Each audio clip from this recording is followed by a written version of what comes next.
కారెక్కిపోదాం sir అంటున్నారట Jeevan Reddy అనుచరులు. కాంగ్రెస్ పార్టీకి రాజీనామా చేసిన జీవన్ రెడ్డి ఏ పార్టీలో చేరాలి అన్న విషయంపై ఓ క్లారిటీకి వచ్చేశారు. కారెక్కేందుకే ఆయన మొగ్గు చూపుతున్నారు అంటున్నారు ఆయన అనుచరులు.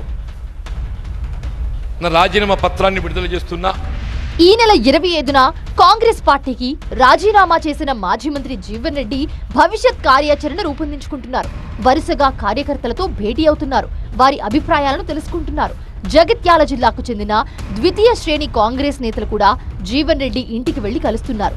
జీవన్ రెడ్డి ఏ పార్టీలో చేరుతారో క్లారిటీ వస్తే తాము కాంగ్రెస్ కు రాజీనామా చేసి జీవన్ రెడ్డి వెంట నడుస్తామంటున్నారు. ప్రస్తుతం ఏ పార్టీలో చేరాలన్న యోచన లేదని జీవన్ రెడ్డి చెప్తున్నప్పటికీ అంతర్గతంగా తన అనుచరులతో ముమ్మర చర్చలు జరుపుతున్నారు.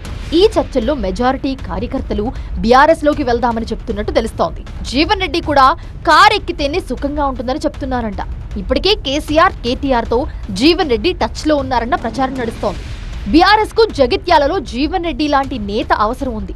దీంతో జీవన్ రెడ్డికి పార్టీలో కీలక పదవి ఇస్తామని ఆఫర్ చేశారన్న చర్చ కొనసాగుతోంది. బీఆర్ఎస్ సెక్రటరీ జనరల్ పదవిని జీవన్ రెడ్డికి ఆఫర్ చేసినట్టు ప్రచారం కొనసాగుతోంది. జగిత్యాల అసెంబ్లీ నుంచి జీవన్ రెడ్డి కోడలు పోటీ చేసినా టికెట్ ఇచ్చేందుకు బీఆర్ఎస్ అంగీకరించిందన్న ఊహాగానాలు కూడా చక్కర్లు కొడుతున్నాయి. బీజేపీలోకి వెళ్దామని సూచించిన పలువురు కార్యకర్తలకు జీవన్ రెడ్డి నచ్చజెప్తున్నట్లు తెలుస్తోంది.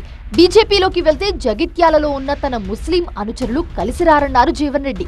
తాను ఏ ఒక్క అనుచరుడిని వదులుకోవడానికి సిద్ధంగా లేనని చెప్తున్నారు జీవన్ రెడ్డి. బీఆర్ఎస్ లోకి వెళ్లాలని నిర్ణయానికి వచ్చిన జీవన్ రెడ్డి గులాబీ అధిష్టానంతో చర్చలు జరుపుతున్నట్టు సమాచారం. ఏప్రిల్ మొదటి వారంలో జగిత్యాలలో భారీ బహిరంగ సభ నిర్వహించి గులాబీ కండువా కప్పుకోవాలని జీవన్ రెడ్డి యోచిస్తున్నట్లు తెలుస్తోంది. ఈలోగా కాంగ్రెస్ పార్టీ తనకు చేసిన అన్యాయాలను, తనను అవమానించిన విషయాలను ప్రజలకు చెప్పేందుకు కూడా కార్యాచరణ రూపొందిస్తున్నారు జీవన్ రెడ్డి.